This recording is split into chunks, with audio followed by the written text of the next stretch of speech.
Hello and नमस्ते साथीहरू, स्वागत छ हजुरहरूलाई फेरि पनि मेरो छोटो मिनी ब्लगमा। आज चाहिँ हामी जाँदैछौँ मेला र हजुरहरूलाई मेरो बहिनीको सङ्ग चाहिँ कस्तो लाग्यो कमेन्ट गर्न नभुल्नु होला साथीहरू। र हामी चाहिँ यहाँ चाहिँ रुमबाट निस्किसक्यौँ।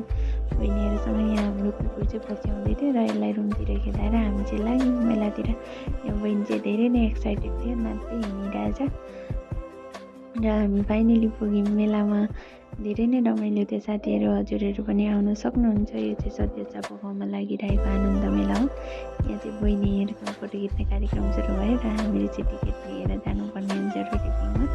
र धेरै नै लाइन भइरहेको थियो साथीहरू। यहाँ दिदीलाई सोधेको थियो डर लाग्छ लाग्दैन भनेर, दिदीलाई त डरै लाग्दैन अरे र बहिनीलाई चाहिँ अलिअलि लाग्छ भन्दै थियो बहिनीले चाहिँ। साथीहरू हाम्रो चाहिँ बल्ल बल्ल ट्रेन आएको थियो, चढिसकेपछि चाहिँ बहिनीको चाहिँ रिएक्सन यस्तो थियो साथीहरू।